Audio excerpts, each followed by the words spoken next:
Chapitre 11. Carole Lombard meurt au service de son pays. Le 7 décembre 1941, alors que Clark Gable et Carole Lombard étaient venus passer un tranquille week-end au ranch, la nouvelle de l'attaque de Pearl Harbor par les Japonais éclata comme la foudre. Nous revenions de l'église, lorsque, nous téléphonant pour savoir si nous avions entendu la radio, Clark me dit « Nous allons écrire immédiatement au président Roosevelt pour lui offrir nos services. » Quand j'arrivai au ranch, Clark me dicta sa lettre au président Roosevelt. Elle fut postée par avion. Quelques jours plus tard, la réponse arrivait. Le président exprimait sa gratitude pour cette offre, mais rappelait au Gable que les distractions étaient un facteur vital pour le bon moral, et en temps de guerre plus encore, on a besoin de vous là où vous êtes, écrivait-il. Ils furent tous deux désappointés. Les USA mobilisaient sur tous les fronts.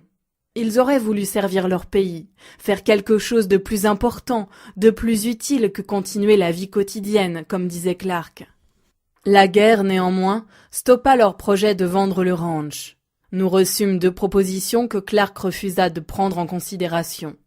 Très vite, les stars et personnalités furent sollicitées pour prendre part à des tournées de représentation dans les camps où l'on entraînait les soldats. À Hollywood, un comité de la victoire, composé de scénaristes, d'acteurs et de personnalités du cinéma, fut créé pour coordonner ces activités. Clark Gable fut nommé directeur de la section des acteurs de l'écran. Il me demanda si j'accepterais d'être sa secrétaire aux réunions pour l'aider dans cette organisation, offre que je fus heureuse d'accepter. La première réunion eut lieu à la mi-décembre, à l'hôtel Roosevelt à Hollywood. Toutes les vedettes y assistaient. Clark exposa le travail du comité et son espoir que tous lui feraient confiance. L'enthousiasme fut délivrant et le meeting eut un grand succès. Les prises de vue du nouveau film de Clark, Somewhere I Found You, avec Lana Turner, devaient débuter en janvier 1942. Avant de le commencer, il décida d'aller à Washington pour discuter de sa situation personnelle avec le général App, Arnold de l'Air Force. Il demeurait toujours insatisfait et déçu d'être tenu à l'écart, et pensait qu'il lui serait possible d'entrer dans un service où il serait plus utile. Naturellement, Carole pensait qu'on le nommerait immédiatement officier. Clark en riait. Pour moi, elle n'accepterait rien au-dessous du grade de colonel. Avant qu'il pût partir, Carole reçut une requête du Victory Committee. Comme elle était née à Fort Wayne, Indiana, on lui demandait de présider une réunion à Indianapolis pour lancer la campagne des bons de la défense. Carole désirait que Clark l'accompagnât, mais cela lui était impossible. Il tenait à faire ce voyage à Washington avant les premières prises de vue du film. Bessie aussi est de là-bas, pourquoi ne pas l'emmener ? Je vais demander à Otto Winkler de t'accompagner à ma place, juste pour surveiller les dames, dit-il en riant. Je mourais d'envie d'y aller aussi, et pendant que l'on discutait, je demandais si on ne pouvait m'y emmener. Carole Lombard pensait que, en temps de guerre, et du fait qu'elle était en mission officielle, ce serait peut-être abusif. Soyez patiente, Jenny. Nous ferons un voyage ensemble plus tard. Nous irons à New York pour voir toutes les pièces de théâtre. Nous achèterons des robes et nous prendrons du bon temps. On commença les préparatifs de son voyage. Irène fit un trousseau de circonstances, une stricte robe noire, un manteau sombre, une toque et un manchon de renard pour le jour et une splendide robe de velours noir sans bretelles pour le soir que Carole devait porter avec une cape de renard argentée. Elle ne portait plus d'autres bijoux que la parure de rubis et diamants offerte par Clark. Malheureusement, le départ de Carole était fixé pour la veille du retour de Clark. L'idée de partir sans le voir lui était insupportable, car c'était leur première vraie séparation et elle souhaitait se trouver à la maison pour l'accueillir quand il arriverait. Elle écrivit une série de petits mots, un pour chaque jour de son absence, et me donna les instructions pour qu'il en ait un tous les matins. Carole n'était pas très démonstrative avec ses amis. Elle ne m'avait jamais entourée de ses bras, ni même embrassée jusqu'à ce jour. Mais, au moment de nous séparer, elle m'étreignit fort, m'embrassa et me dit « Prenez soin de mon bonhomme pour moi, Jenny. Je sais que vous le connaissez bien maintenant. » Elle partit, très calme et plutôt triste, ce qui ne lui ressemblait guère. Elle généralement si gaie et si insouciante. Clark arriva le lendemain de son départ. Carol l'appela au téléphone toute la journée, comme il le faisait chaque fois qu'ils étaient séparés. Elle l'appela de Salt Lake City, première escale, et lui conta qu'une foule énorme l'avait accueilli, malgré une température sibérienne. L'appel suivant vint de Ogden, Utah. Elle demanda à me parler. « Tout est calme là-bas, sans moi, hein ? Je parie que vous n'avez rien à faire. » Le mercredi, elle appela de Chicago. Le 15 au matin, Carol et sa suite arrivèrent à Indianapolis et furent aussitôt emportés dans un tourbillon d'activités dont le point culminant fut un grand meeting qui se prolongea une partie de la nuit. Le 16 au soir, Clark partit pour le ranch, après le premier jour de tournage de Somewhere I Find You, très excité à la pensée de l'arrivée de Carol. Il avait combiné une merveilleuse bienvenue. Les frères de Carol, Stewart et Freddie, Virginia, la femme de ce dernier, Jill Winkler, la femme d'Otto, étaient invités à dîner. Quand je partis le soir, la table était dressée. Il y avait des fleurs partout. La maison respirait la gaieté et la beauté. Carol devait arriver dans 2 heures. Mon mari et moi nous trouvions à la maison quand, vers 8 heures, Clark Gable appela. L'avion de Ma a été obligé d'atterrir. Howard et Ralph viennent nous prendre et nous allons partir en avion à l'aéroport pour avoir des nouvelles. Je vous rappellerai. Tout d'abord, nous ne fûmes pas inquiets. Carol avait subi plusieurs fois un atterrissage forcé que, avec insouciance, elle avait compté en riant. Nous ouvrîmes la radio. Elle annonça que l'avion avait atterri dans un endroit inconnu. Les frères de Carol appelèrent l'aéroport et soudain les choses parurent dramatiques. Stewart, le frère de Carol, et Clark avaient décidé de louer un avion et de participer aux recherches. Quand Clark et ses amis arrivèrent à Las Vegas, ils se rendirent directement chez le shérif, Howell Garrison, qui s'y trouvait déjà avec un groupe de députés, de personnalités locales et la Military Police. Ils étudiaient une carte, repéraient les routes avant d'envoyer les sauveteurs dans les montagnes où l'avion s'était écrasé. Un pilote de ligne avait repéré l'épave et prévenu par radio qu'elle brûlait. Personne ne sembla faire attention à ceux qui venaient d'entrer dans le bureau et tous continuaient leur discussion sur la meilleure route à prendre. « Comment savez-vous que l'avion est là ?» demanda Clark. « Parce qu'il brûle, et les flammes montent très haut. »« Ma femme est dans cet avion, » reprit Clark calmement. Mais il avait blêmi, il comprenait. La route ayant été repérée, les sauveteurs étaient prêts à partir. Clark insista pour les accompagner, mais ses amis le retinrent en le persuadant d'attendre. Eddie et Ralph iraient dans la montagne avec les autres et reviendraient le chercher dès que l'avion serait retrouvé. 2 équipes de secours composées de députés, de mineurs, de fermiers se dirigèrent vers la montagne abrupte, couverte de neige, emmenant des chevaux et des mulets. La route était très dure. Quelques heures plus tard, Eddie Mannix et Ralph arrivèrent à pied près de l'épave.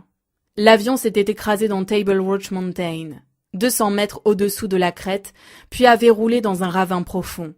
Il n'y avait aucun survivant. Ralph et Eddie purent identifier Carol Lombard. Sa main crispée tenait les feuillets d'un scénario. Eddie et Ralph reprirent le chemin de la descente. À mi-chemin, ils traversèrent une petite agglomération pourvue d'un bureau de poste d'où ils envoyèrent un télégraphe à Clark, rédigé pour apporter le moins de souffrance possible. Pas de survivants. Tous les passagers tués sur le coup. À El Rancho Vegas, Clark Gable ne tenait plus en place, et attendant les nouvelles, il faisait les 100 pas comme un possédé. Quand le télégraphe de Ralph arriva, il était seul sur le petit balcon, regardant les étoiles. Pour nous, le suspense était terrifiant. Clark avait appelé dès son arrivée et nous avait dit que les équipes de recherche étaient parties. Les domestiques veillaient avec nous, Jessie très calme, mais Martin et Juanita visiblement bouleversés. Au début, nous avions essayé de maintenir une de ces petites conversations, comme des gens désespérés qui veulent quand même faire face le mieux possible, espérer et essayer de se rassurer les uns les autres. L'avion serait retrouvé, Carol, Bessie, Otto, blessés peut-être, mais vivants. Mais au fur et à mesure que la nuit avançait, nous finîmes par tomber dans une sorte de silence dramatique, sans espoir, chacun de nous perdu dans ses pensées et ses prières. À 4 heures du matin, Clark appela. « Ma est parti, dit-il simplement. Ma seule pensée était de le réconforter de mon mieux, mais mon chagrin était si grand que je ne pus articuler la moindre parole. Clark me dit qu'il devait rester à Las Vegas un jour ou deux, jusqu'à ce que les sauveteurs reviennent de la montagne. Quand Eddie et Ralph revinrent à l'hôtel, ils trouvèrent Clark Gable plus maître de lui que tous les autres. Il questionna Ralph sur Carol. « Elle n'a pas pu se rendre compte de ce qui arrivait, dit-il pour le rassurer. « Merci, dit Clark. » À minuit, Al Menasco avait entendu la nouvelle à la radio et appelé immédiatement Clark à Las Vegas, en disant qu'il viendrait le plus vite possible. Clark ne pouvait plus ni manger ni dormir et ne parlait à personne. Malgré les bons offices de la Military Police, il y eut quelques pillages de l'épave.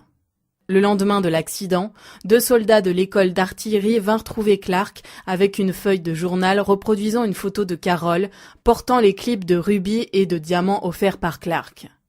Le soldat montra à Ralph l'un des clips qu'il avait trouvé parmi les épaves, très abîmé, mais identifiable comme appartenant à Carol.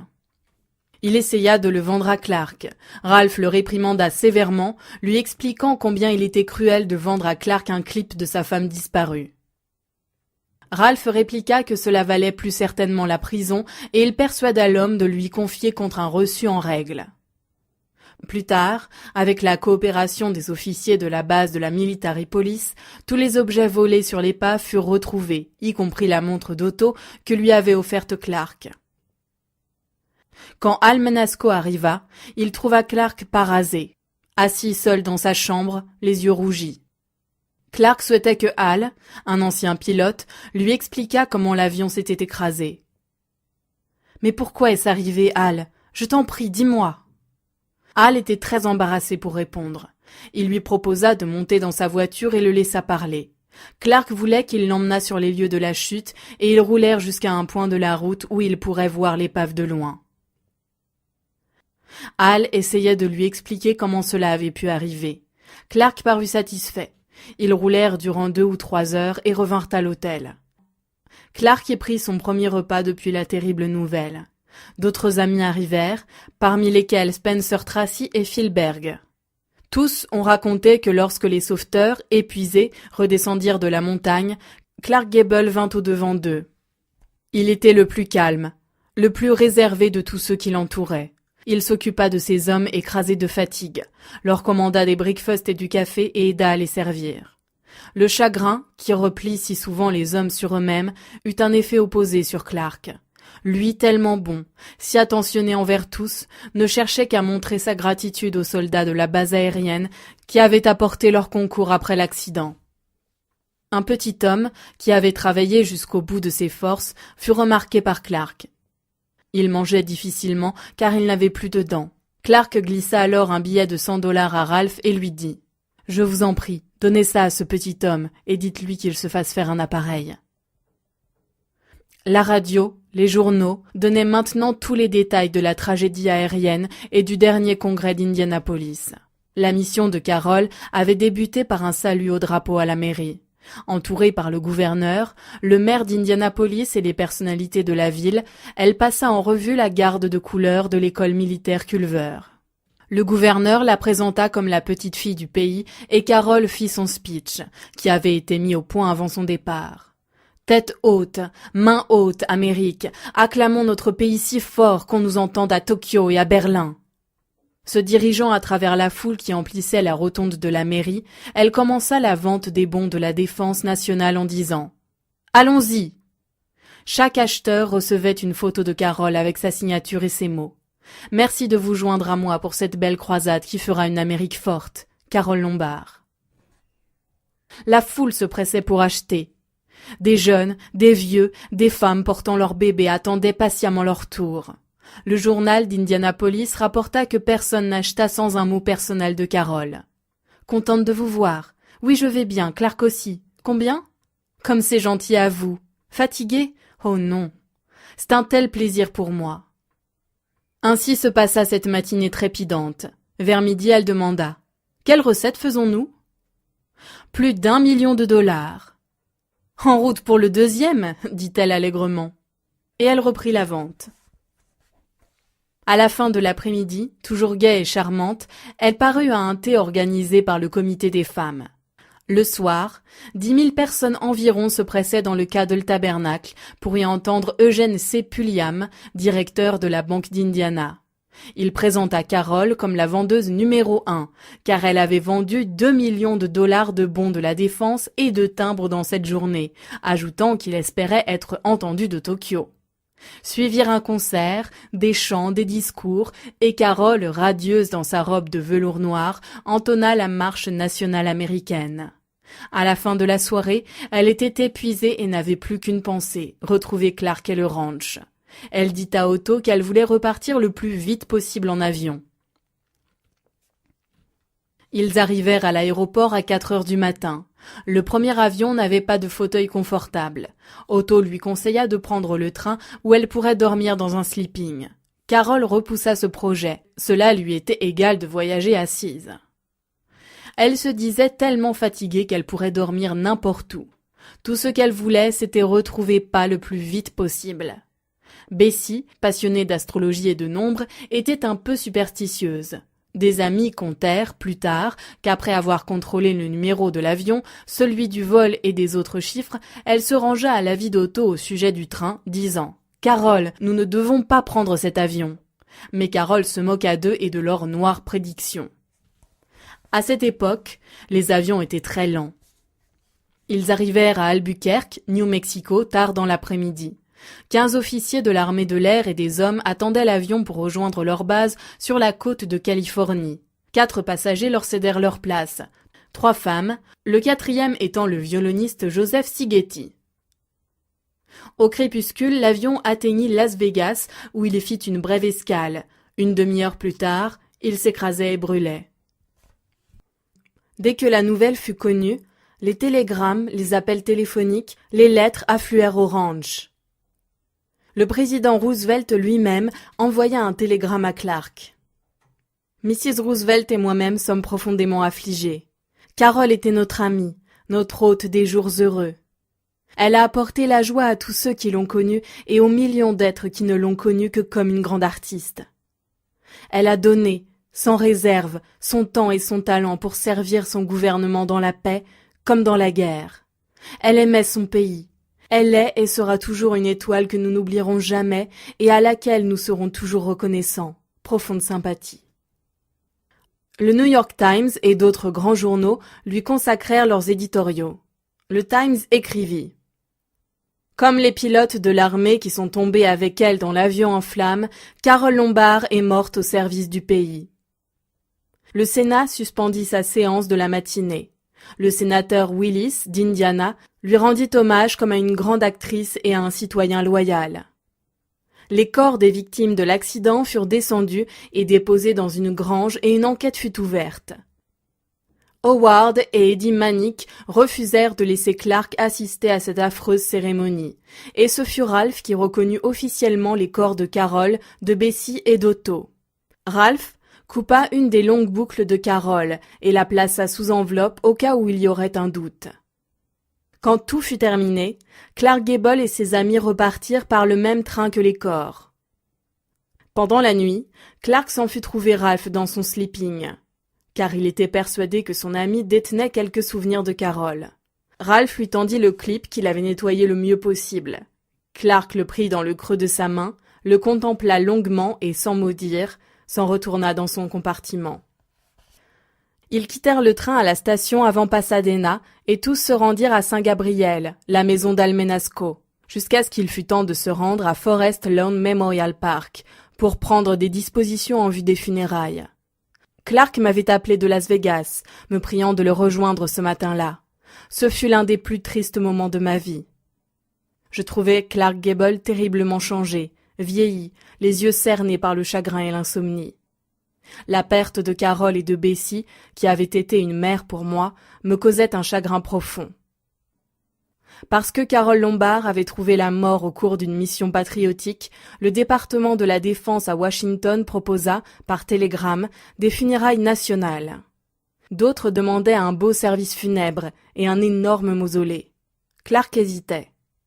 J'avais connaissance du testament de Carol et savais son désir de funérailles simples, sans faste, ne dépassant pas les limites du bon goût et sans publicité. Elle avait même spécifié l'ordre du service religieux et les textes lus. Très calme, je fis part de ses désirs à Clark Gable, qui repoussa aussitôt toute autre suggestion et ordonna la cérémonie telle que Carol l'avait voulu. Il choisit en même temps 2 tombeaux très simples pour Carol et Bessie et un pour lui-même. Ce sera l'enterrement dans l'intimité de Mrs. Elizabeth Peters et de sa fille Carol. Le service eut lieu à l'église de Forest Lawn le 22 janvier 1942. Le révérend Gordon C. Chapman, de l'église méthodiste de Westwood Hills, le célébrait. On décida un court poème qu'aimeraient Carol et Bessie, puis une simple profession de foi. Ce fut très simple. Nous revînmes tous au ranch avec Clark et quelques amis intimes qui y passèrent la soirée. Harry Fleischmann proposa de rester quelques jours avec Clark pour ne pas le laisser seul. Dans la soirée, je me rendis à mon bureau pour mettre un peu d'ordre dans les papiers. Clark m'y suivit en fermant la porte derrière lui. J'avais un dernier mot de Carol, qu'elle m'avait prié de lui remettre si elle n'arrivait pas comme prévu. Je pensais que l'heure était venue de le lui donner. Jusqu'à ce moment, Clark s'était montré très courageux, plus fort que nous tous, au plus dur moment. Mais quand il eut terminé la lecture de ce message, il s'effondra complètement. C'est effrayant de voir et d'entendre pleurer un homme fort. J'éprouvais moi-même un tel chagrin que je trouvais cruel d'être témoin de sa souffrance. Pour l'épargner, je m'apprêtais à me retirer, mais il prit ma main et me retint. Tout ce que je pouvais faire était de demeurer près de lui, avec tout ce que je pouvais rassembler en moi de force et de réconfort, jusqu'à ce qu'il soit calmé. Ce soir-là, dans mon bureau au ranch, nous fîmes nos véritables adieux à Carol. Clark avait retrouvé son self-control et pouvait dominer sa douleur. Il ne demandait aucune sympathie, n'en voulait pas et semblait inaccessible.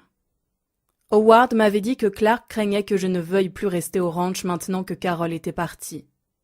Avant de rejoindre les autres, Clark me demanda si je voulais continuer mon travail de secrétaire comme avant. Dans mon esprit, il n'y avait pas d'autre pensée que celle de rester et de l'aider le plus possible de mon mieux dans les jours à venir. Ma belle et chaleureuse amitié avec Carol était tragiquement finie. Maintenant commençait pour moi une intime et réconfortante association avec Clark Gable. Association qui devait durer 18 ans. Chapitre 12. Sans caméra, Clark Gable devient soldat, puis officier mitrailleur. Le remue-ménage dans la maison, le lendemain de la mort, est le plus solennel des actes faits sur la terre. Emily Dickinson.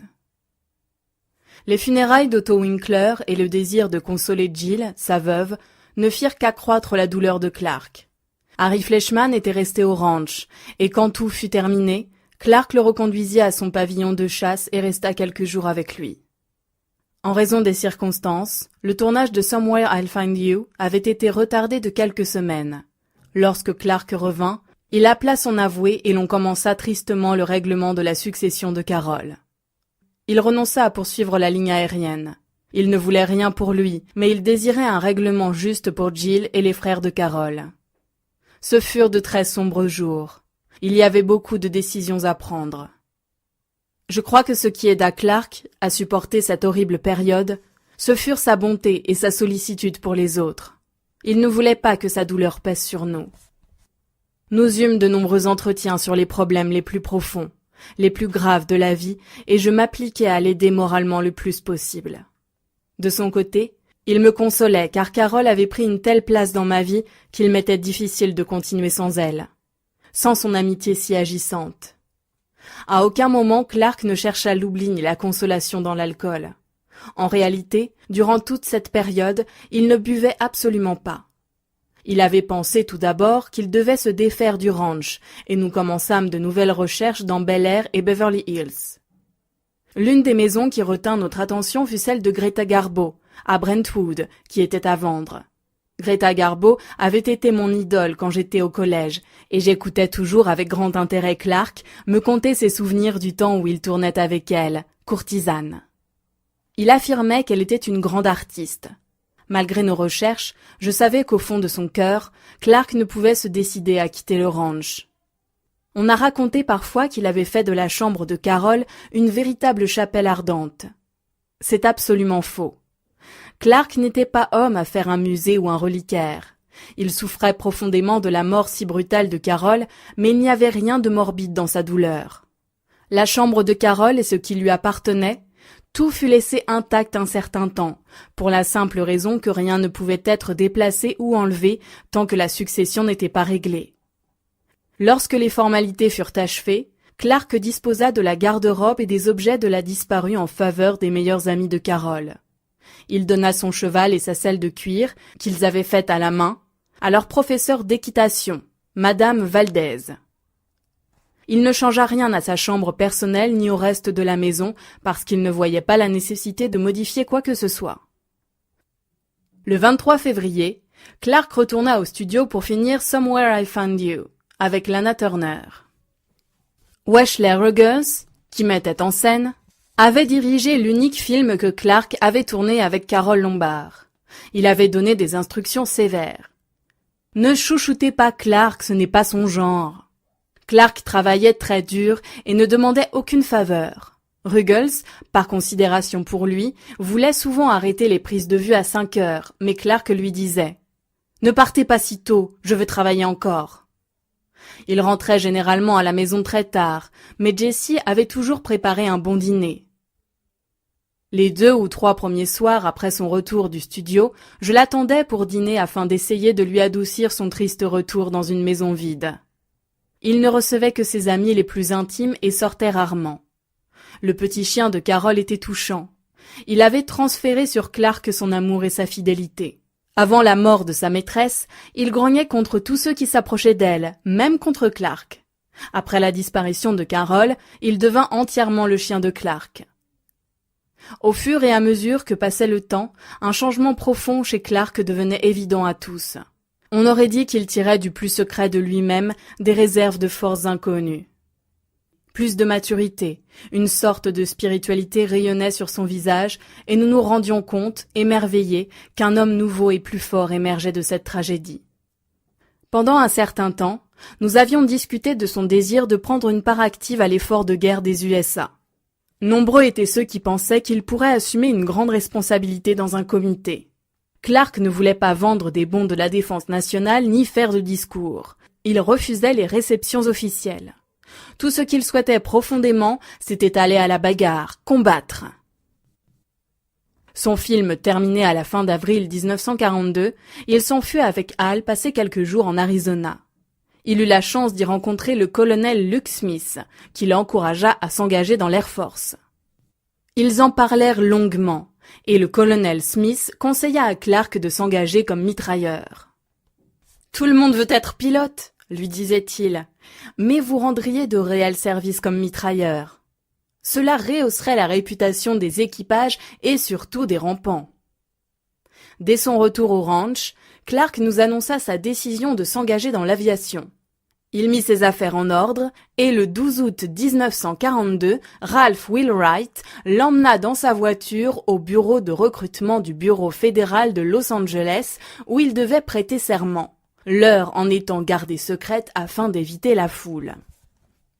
Pourtant, quelques photographes étaient présents et bien qu'il ait essayé d'éviter toute publicité, Clark admit de bonne grâce de poser pour quelques journaux.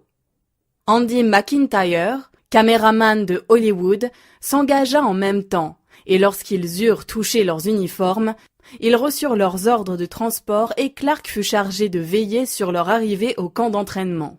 « Je m'engage comme simple soldat, » dit Clark en souriant, « et je me retrouve déjà responsable d'un contingent de 2 hommes. » Quelque temps après, je reçus une carte où il m'annonçait qu'il était accepté pour le service armé, envoyé au fort MacArthur en Californie et que, sauf extrême urgence, je ne devais pas essayer de communiquer avec lui. Les journaux publièrent de grands articles sur son enrôlement. Le fait qu'une idole de cinéma, gagnant 7 500 $ par semaine, abandonne son salaire et prenne du service à 66 $ par mois suscita des commentaires chaleureux. Les porte-paroles de l'armée affirmaient que l'effet moral sur les hommes était considérable. Il reçut de nombreux télégrammes de félicitations d'officiers de divers corps. Des actes comme le vôtre sont sensibles au cœur d'hommes comme nous. Quelques jours plus tard, je reçus un coup de téléphone de Clark qui m'annonçait que lui et Andy, après avoir reçu le galon de caporal, se trouvaient maintenant à l'école des élèves officiers en Floride pour une période d'instruction de 12 semaines. Il n'y aurait pas de permission pendant les premières 6 semaines et on l'avait obligé à raser sa moustache. Ne vous évanouissez pas, Jenny, mais je me lève chaque matin à 5 heures et toutes mes minutes sont occupées jusqu'à 10 heures du soir. Pouvez-vous m'envoyer un peu de pain d'épices de Jessie? Demanda-t-il. Les lettres suivantes me donnaient des détails sur son installation. 3 couchettes par baraquement et une salle de bain. Et des aperçus de son épuisant programme d'exercices, de classes de théorie et de travaux pratiques. Faire les lits, balayer et étudier. Clark écrivait ses lettres dans la salle de bain, après le couvre-feu. Il disait que c'était une vie de fou, mais que cela lui plaisait bien. Quel changement pour un homme habitué au pyjama de soie, au petit déjeuner au lit et à un nombreux personnel soumis à ses ordres. Ses camarades étaient très jeunes, et pour un homme de 41 ans, l'adaptation à la discipline était rendue plus difficile par le fait que tous les regards se tournaient vers lui et observaient la moindre de ses réactions. Il faisait terriblement chaud, ce qui aggravait le manque de confort général, mais Clark ne flancha jamais, et il gagna vite le respect de tous. Avant de s'engager, Clark avait pris toutes les dispositions pour que je m'occupe de la bonne marche du ranch et de ses affaires tant qu'il serait au loin. Il appréciait profondément la loyauté, le dévouement de son personnel, et comme il était évident que ce serait difficile de garder tout ce monde oisif, il s'était assuré qu'il ne manquerait de rien pendant son absence. Des arrangements furent pris pour que Martin travaille dans une usine de la Défense. Jessie trouva une autre place à condition qu'elle et Martin reprendraient leur service au retour de Clark. Fred, le gardien, et sa femme nous avaient quittés quelque temps plus tôt. Roy, le nouveau gardien, ainsi que Juanita, la femme de chambre, devaient rester. Clark aurait préféré perdre un bras que Juanita. Quant à vous, Jenny, je sais que votre bonhomme doit partir aussi, et je ne veux pas que vous vous tourmentiez pour les traites de votre maison. Je m'en occuperai pendant qu'il sera absent. Avant de me quitter, Clark me remit les restes cabossés et carbonisés du clip de diamants et rubis de Carole, en me demandant de les faire incruster dans une petite boîte d'or qu'il porta à son cou en même temps que sa plaque matricule. Une mèche de cheveux blonds de Carole fut déposée dans un coffre-fort. À la fin de son instruction, il apprit avec émotion qu'une escadrille navale de l'Indiana s'était baptisée les Lombards, en l'honneur de Carole, et avait adopté pour un signe son profil en surimpression sur la carte de l'Indiana. Howard Strickling me conseilla de ramener les effets personnels de Clark demeurés dans sa loge au studio, au cas où elle serait affectée à un autre artiste. Je fus contente de l'avoir fait, car je trouvais dans une poche une lettre de Carole que je déposais pieusement dans son coffre. Clark téléphonait ou écrivait très régulièrement et avait soif de nouvelles, insistant pour que je lui donne le moindre détail de tout ce qui se passait au ranch. Nous vivions selon le temps de guerre. Nous n'avions qu'une vache et 15 poules. Papa Gable partageait avec moi les œufs et le lait. Il venait 2 ou 3 fois par semaine et paraissait heureux de parcourir la maison en me contant l'enfance de Clark. Mrs. Valdez amena 2 de ses chevaux, qui en même temps que Sunny et Mélodie se chargeaient de tondre les prairies quand c'était nécessaire. Clark m'écrivait pour être sûr que nous montions les chevaux. « Et pour l'amour du ciel, disait-il, servez-vous de bonne selle. » Le travail de mon mari ayant été déclaré essentiel à la défense nationale et l'âge limite du service militaire étant fixé à 38 ans, il n'eut pas à partir à l'armée. Toutes les provisions que Carole avait faites et emmagasinées, y compris les haricots, avaient été distribuées par Clark dans divers hôpitaux et œuvres de bienfaisance. Les voitures avaient été recouvertes de housse dans le garage et il me conseillait cependant de prendre pour ma voiture 5 de ses pneus neufs pour remplacer les miens. Ce fut une grande faveur qui me permit d'utiliser ma voiture toute la durée de la guerre. Clark m'écrivait souvent en me priant de donner de ses nouvelles par téléphone aux amis. Je faisais le tri de son courrier personnel que je faisais suivre, ainsi que les papiers nécessaires à sa signature. Je le tenais très au courant des affaires du ranch, des activités de son père et des derniers potins d'Hollywood. Je lui révélais aussi que le nouveau patron de la cuisinière Jessie l'avait autorisé à faire du pain d'épices pour en envoyer à Clark autant qu'elle voudrait. Clark trouvait très dur et fastidieux le côté scolaire de l'entraînement, mais il piochait avec ténacité ses manuels durant des heures dans la salle de bain. Andy et lui avaient commencé avec 10 jours de retard sur leurs camarades, mais ils rattrapèrent vite le temps perdu. Les 2 dernières semaines, l'effort devint intense. Clark écrivit que bon nombre des élèves étaient à plat. L'école avait la réputation d'être la plus dure du pays, et il comprenait que les gars voulaient maintenir la tradition. Il passa ses examens et finit 700e sur une classe de 2600. Il fut reçu le 29 octobre 1942 et reçut ses galons de premier lieutenant du général Henry H. Ap Arnold, chef de l'Air Force. Clark fut choisi parmi ses camarades pour répondre au discours du général Arnold et en fit une grande publicité de sa réponse qui fut plus tard largement diffusée dans les bulletins de l'armée. J'ai travaillé, gratté, marché, peiné avec vous jusqu'à ce que ce jour arrive, leur avait-il dit. La chose importante, celle que je suis fier d'avoir apprise, c'est que nous sommes des hommes. La discipline que nous avons acceptée est une valeur nationale, une valeur mondiale aujourd'hui. Il est bon que nous l'ayons apprise par ce dur chemin. À cause de cela, nous pourrons la conserver. Bientôt, nous porterons nos uniformes d'officiers. L'important n'est pas de considérer comment ils nous iront, comment nous les porterons. C'est cela qui importe bien davantage. Multiplions-nous par plusieurs millions d'autres Américains, et nous verrons ce qu'il faut pour gagner cette guerre. Le tout est de rester debout, confiants jusqu'à ce que dans la victoire nous entendions l'ordre « Repos ». Avant la remise des galons, un bal traditionnel était offert par les jeunes classes.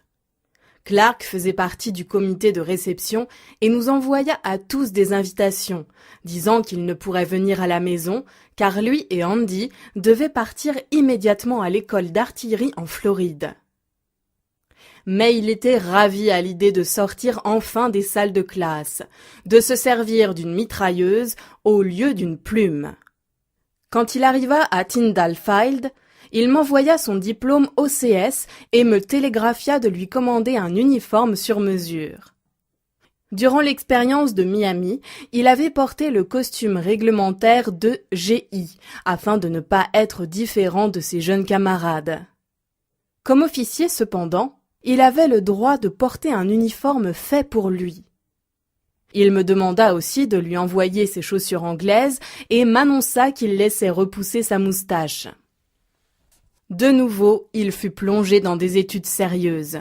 Mais il commençait à voler, ce qu'il aimait beaucoup, et pensait qu'il aurait une permission et qu'il pourrait venir à la maison. Juanita et moi faisions des pâtisseries et des bonbons pour Clark, à sa demande, et il me fit savoir que lui et ses amis s'en régalaient. Au début de décembre, il me téléphona qu'il arriverait au ranch pour quelques jours, mais serait obligé de rejoindre la base avant Noël. Nous fûmes très déçus, mais décidâmes de bien remplir le temps qu'il passerait avec nous.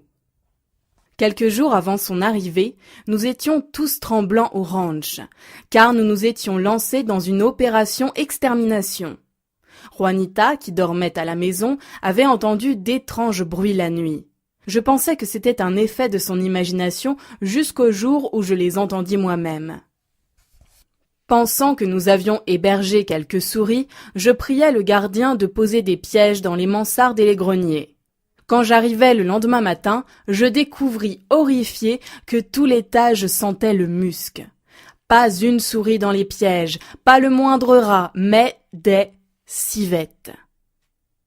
J'appelai aussitôt des spécialistes de la désinfection qui me conseillèrent d'essayer de piéger les autres hors de la maison, sinon la maison demeurerait imprégnée de cette tenace odeur. Ils découvrirent que les civettes s'étaient introduites dans la maison par une ouverture laissée par les employés du téléphone. Des pièges furent placés, appâtés de morceaux de poulet, et nous capturâmes une mère et 2 petits. Ce fut un drôle de travail de faire des fumigations désinfectantes et de tout remettre en ordre avant le retour de Clark, et il fut convenu que nous ne lui parlerions pas de l'opération civette. Le 18, Clark Gable appela, me demandant si je pouvais aller le chercher à l'aéroport le lendemain à 11 heures, car il ne souhaitait pas que l'on vienne le chercher du studio ou que l'on annonce son retour.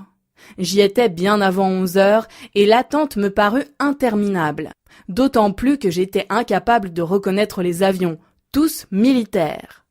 Finalement, il appela au ranch, dit à Juanita de tâcher de me rejoindre à l'aéroport et de me prévenir qu'il avait atterri dans le Texas à la suite d'ennuis de moteur et que je ne l'attende pas. Je l'attendis néanmoins et il arriva à 7 heures du soir. Heureux de regagner sa maison, mais navré que je l'ai attendu. Il sentait que j'étais terriblement inquiète à cause de l'accident qui avait coûté la vie à notre chère Carole. Le visage plein et bronzé, il commençait, paraît-il, à regagner le poids qu'il avait perdu à l'école des officiers. Juanita avait mis les petits plats dans les grands et lui servit tous ses mets favoris au dîner qu'il apprécia vivement. Il fit le tour du propriétaire et se montra très satisfait. Papa Gable arriva à son tour et étourdit Clark avec d'interminables histoires de pêche.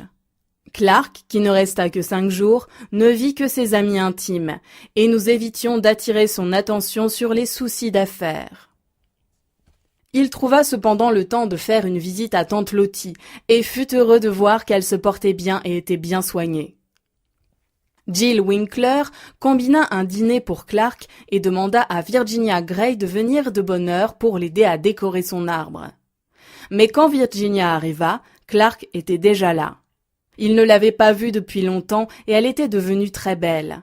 Ce fut le début d'une merveilleuse amitié qui dura de longues années. Quand il dut repartir à la fin de cette trop brève permission, il me demanda de le conduire en voiture jusqu'à son avion. Il volait sur un B-17 et devait être promu mitrailleur en janvier. Il y eut quelques retards au moment du départ, car on révisait encore l'avion et on me permit de ramper dans le fuselage. Ramper est le mot exact. C'est littéralement ce que je dus faire à travers des montagnes d'appareils et d'équipements. On pouvait à peine se tenir debout. Clark et les autres hommes ne pouvaient s'asseoir que sur leur barda. J'étais très contente d'avoir pu voir cet avion, car plus tard, quand Clark fut en Europe, je pus me représenter facilement les conditions dans lesquelles il volait. Il revint vers la voiture et s'assit près de moi, en attendant que l'avion fût prêt. Il resta un long moment silencieux, puis me dit doucement « Jenny, vous savez que j'ai eu tout ce qu'on peut désirer au monde, tout sauf une chose. Tout ce dont j'avais réellement besoin et ce que je veux, c'est Ma. » Mon cœur se serra. J'avais espéré qu'il commençait à accepter l'idée de la mort de Carole. Que pouvais-je dire pour le consoler? Pendant que je cherchais désespérément mes mots, on lui fit signe de monter. Nous échangeâmes un check-hand hâtif. Il était parti. Comme il n'avait pu passer Christmas au ranch, nous avions décidé de lui envoyer ses cadeaux. Je lui avais acheté des bonbons chez un grand confiseur et je lui adressais une boîte de camélias du jardin. Les fleurs arrivèrent en parfait état, et il les déballa avec fierté, car bon nombre de gars de Floride n'en avaient jamais vu. Il reçut son insigne de mitrailleur du colonel Warren A. Maxwell le 7 janvier 1943. Avant cette nomination, lui et ses camarades durent faire un test de 4 heures, dans la chambre d'essai pressurisée où ils montaient à 38 000 pieds d'altitude, afin de déterminer pour chacun l'altitude maximum qu'ils pouvaient supporter. Clark envoya à son ami Al Menasco une description de cette expérience, la légèreté de l'air et les diverses réactions du corps aux différentes altitudes et comment on les retirait, l'un après l'autre, de la chambre d'essai. Clark en fut tiré à une altitude de 30 000 pieds, avec des crampes lui paralysant la jambe droite. Puis on avait dû le mettre dans une chambre de réduction, jusqu'à ce qu'il sente sa jambe de nouveau. On le fit remonter à 28 000 pieds. Quelques hommes se portèrent volontaires pour monter sans masque à oxygène, pour démontrer ce qui pouvait arriver s'ils oubliaient leur masque. Clark racontait que son voisin avait commencé à devenir bleu à 20 000 pieds, était devenu incapable de faire une simple addition, ne savait plus écrire son nom à 25 000 pieds et commençait à s'évanouir. Il fallut lui remettre son masque en vitesse. Quand tout fut terminé, Clark était qualifié pour le vol à 30 000 pieds et fut pris d'un attachement profond pour son masque.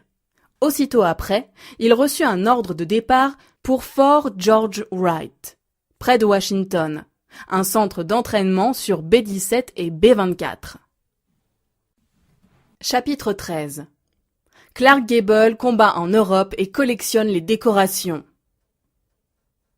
Après plusieurs semaines d'entraînement intensif au Fort George Wright, Clark reçut une mission spéciale du général Hap Arnold.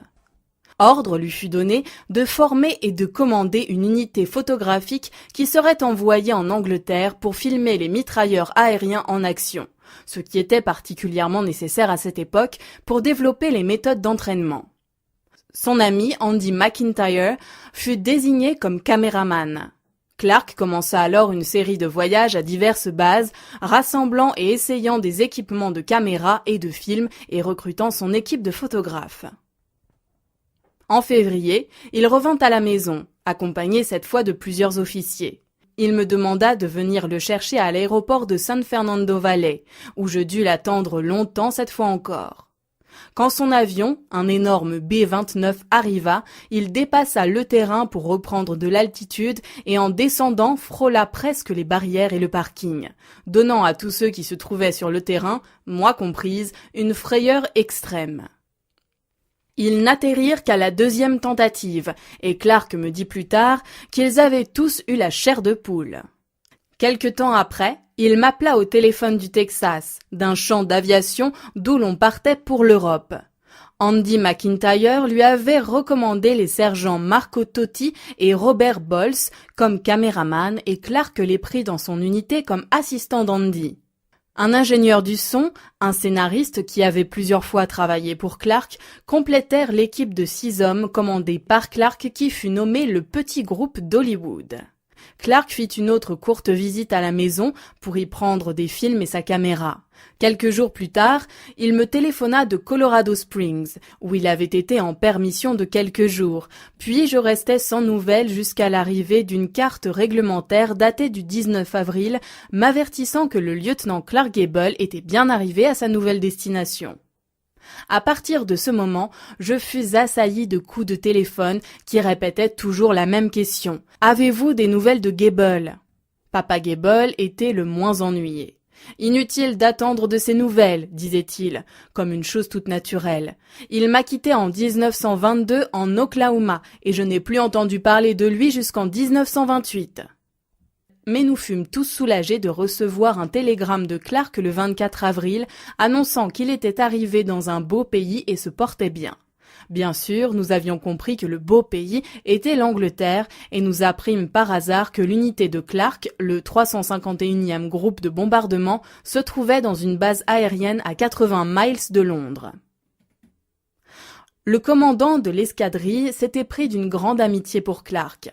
Il fut descendu par la suite, capturé par les Allemands puis libéré.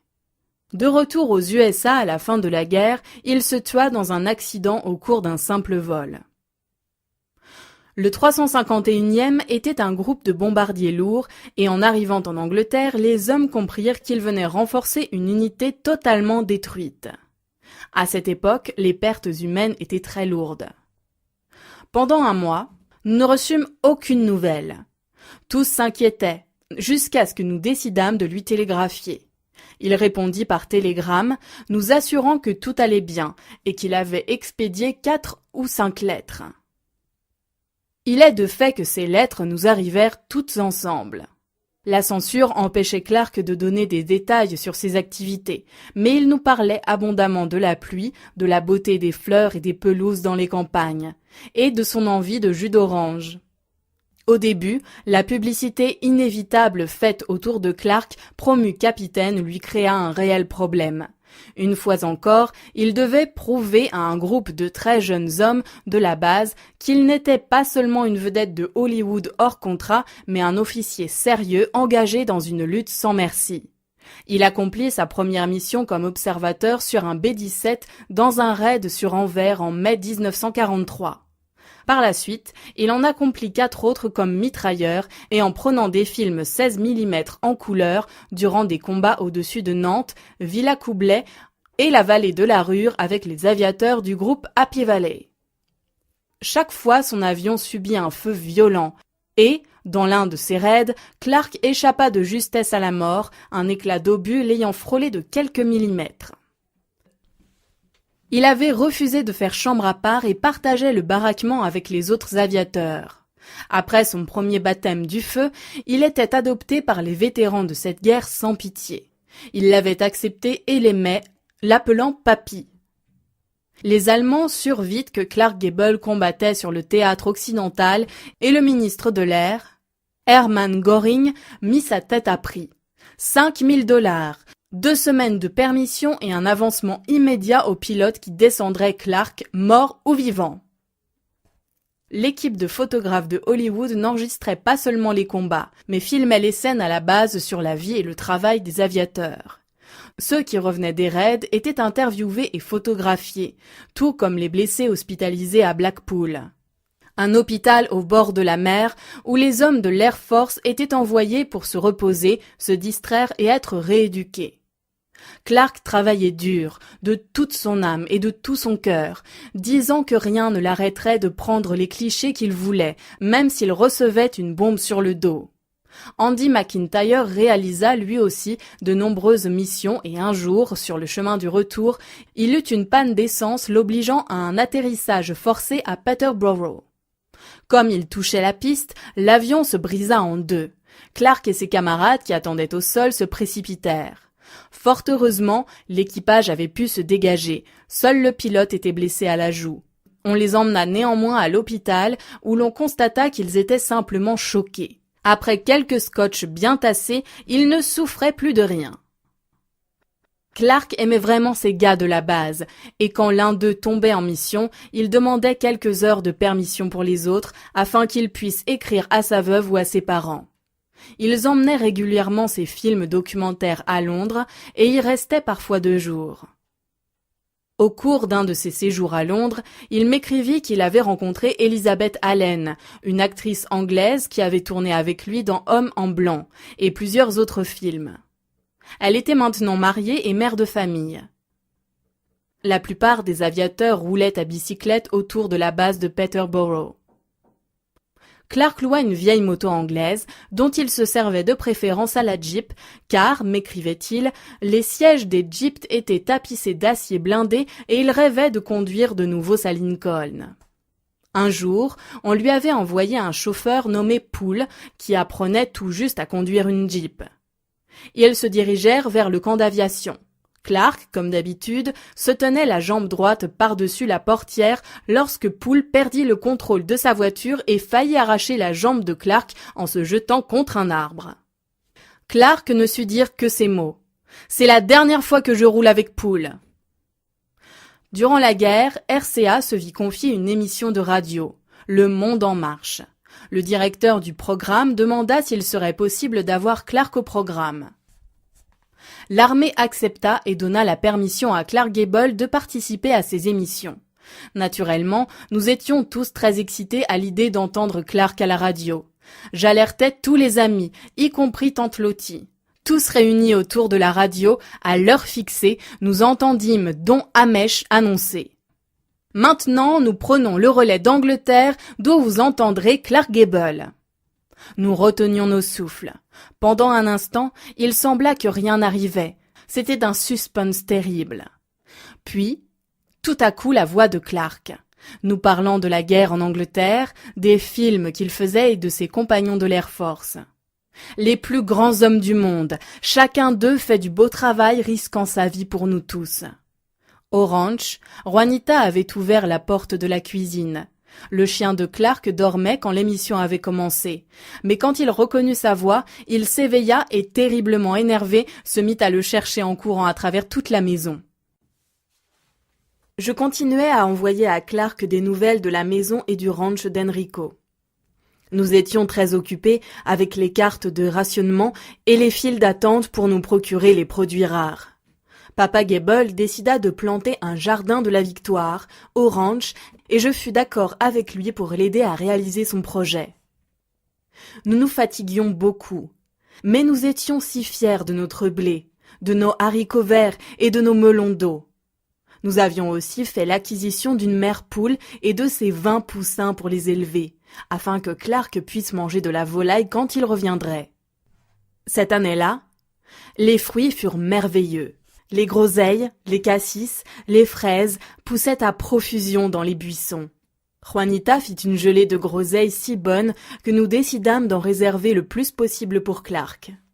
Mais aucune de nous n'avait jamais fait de conserve. Nous avions suivi les recettes à la lettre. Du moins nous le pensions. Et une fois terminés, les pots nous parurent ravissants. Pourtant quelque chose devait clocher, car un matin, Juanita et moi entendîmes, venant de l'office, une série d'explosions comme un tir de mitrailleuse, et il fallut bien reconnaître, hélas, que la gelée de groseille avait fermenté et fait sauter tous les couvercles.